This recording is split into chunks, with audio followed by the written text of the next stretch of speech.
this week's Piano Drop we'll be featuring Hole Saw by Fred Poirier, Nepali Sarangi by Eamon, The Wildmother's Dulcimer Volume 2 by Hunter Rogerson, Stella by Venus Theory, and the warm and wobbly reel-to-reel tape piano by David Hillowitz.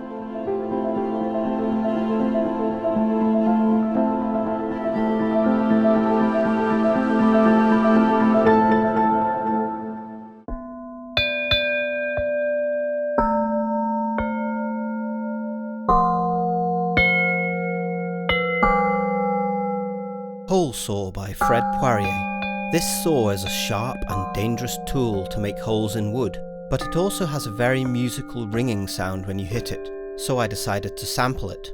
I recorded it in mono with an EV RE320, 5 dynamic layers and 4 round robins. On the lowest dynamic layers I used a low-pass filter to cut the high frequencies. It creates a softer tone when you play quietly and adds to the overall playability. I also made a pad with some of the recordings.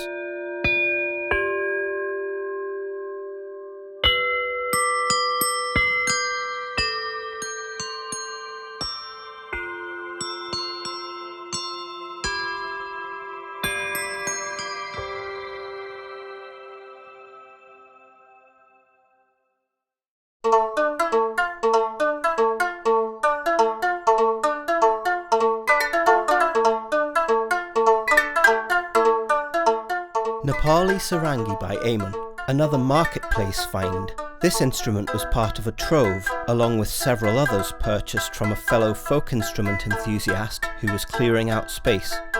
It appears to be a Nepali Sarangi, though probably an ornamental version, as it is smaller than the typical version based on images and videos.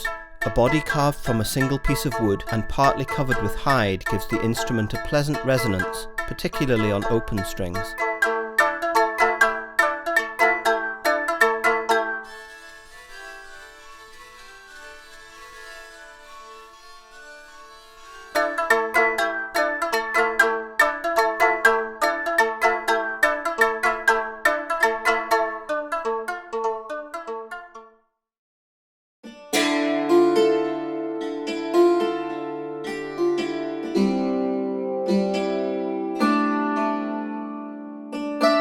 The Wildmother's Dulcimer Volume 2 by Hunter Rogerson.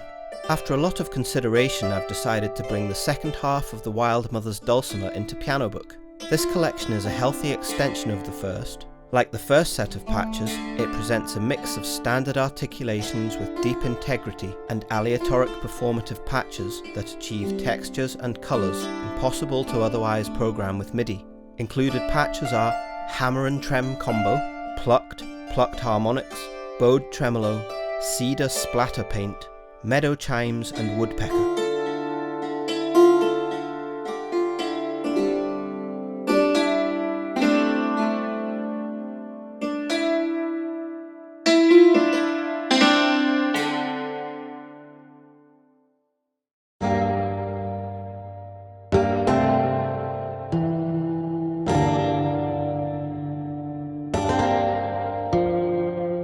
Stella by Venus Theory.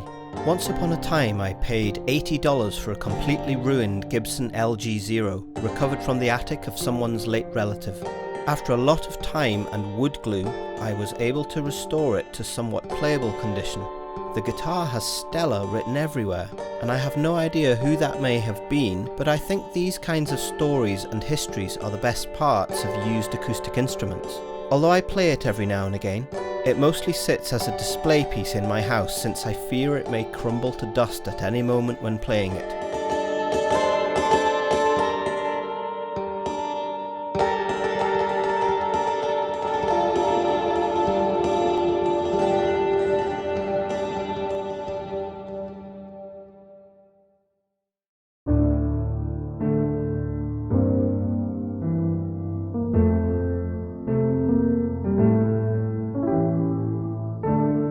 Reel-to-reel tape piano by David Hillowitz. I found this small battery-powered reel-to-reel recorder in a thrift shop. It was released in 1968, aimed at the American consumer market. After some initial experiments, I decided to put one of my favourite piano samples through it, which resulted in warbly, characterful sound.